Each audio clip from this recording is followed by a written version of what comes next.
About 2.5 weeks ago, I got rid of my Pixel 7 Pro in favor of my Pixel 7a, and I've learned a few things. Let's share them. It's possible that you're watching this video trying to decide between a Pixel 7a and a Pixel 7 Pro, but that's highly unlikely because the price of the Pixel 7a is really similar to the Pixel 7, which just kind of leads who should be buying the Pro model Pixel?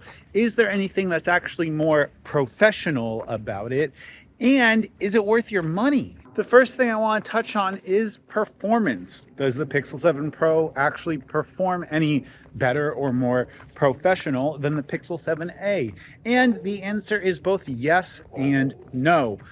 On one hand, yes, it does perform more pro because it's a bigger chassis. It disperses heat a little bit better. I know that Google has put more into the heat management of the Pixel 7 Pro compared to the Pixel 7a.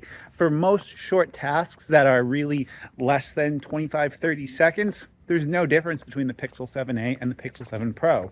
That said, if you have longer tasks like video rendering that you're doing off of your phone, or some other tasks that might require more like computational horsepower for an extended period of time, think something like batch exporting photos, exporting a long video clip, you're going to see a difference in the overall thermal performance of the Pixel 7 Pro versus the Pixel 7a. Next one is cameras. And while the Pixel 7a might have a different main sensor than the Pixel 7 Pro, you really don't notice that much of a difference. And the wide angle sensors for both of the cameras are the same. So the areas that you actually are seeing a difference or a tangible difference between the Pixel 7 Pro and the Pixel 7a are what you can do on the video side of things. The Pixel 7a is limited to not being able to record 4K 60 on that wide angle camera. On the Pro camera, it is, and you can now do macro video on the Pro model.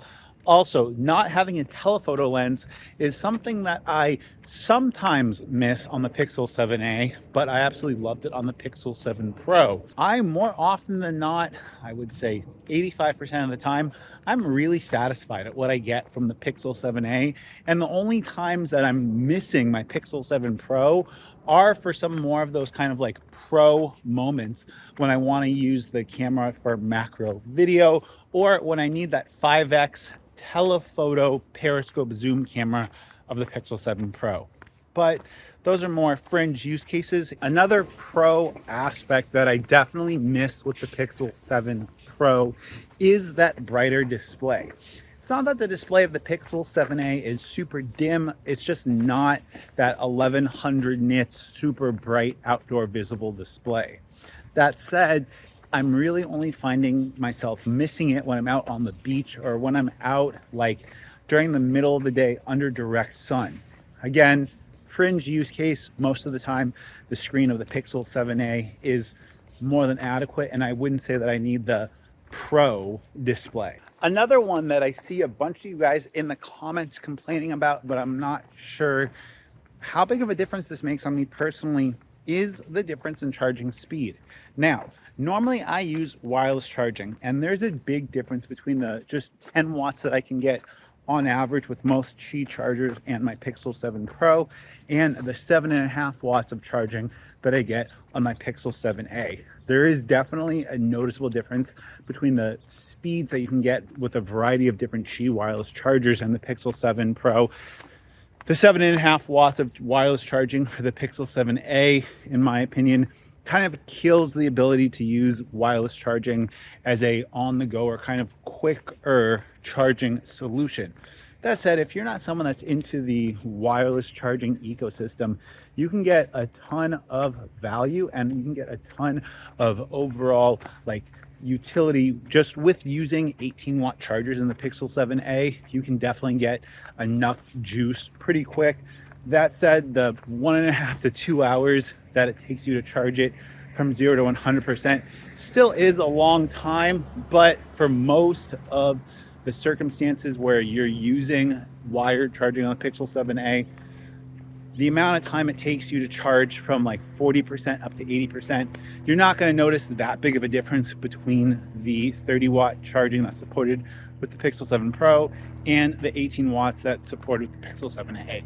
So now to answer our final question as to what would make someone a pro user or someone that would want the pro version of the Pixel, well, I would say it's someone that ultimately is using the cameras of the Google Pixel to make income, or someone that's using the device constantly to create media.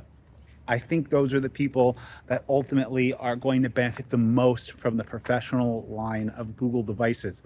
The 7a series now has gotten so good with its ability to give us awesome images, really solid performance, and just an overall good user experience that I don't know that I can recommend most of you spending twice as much money on the Pro variant of the Pixel when the budget A series of it, especially with this generation and the inclusion of the 90 hertz display and wireless charging, makes the Pixel 7a feel closer to a Pro premium model of a Pixel device. And it's awesome to be able to suggest such an awesome user experience at a low price point.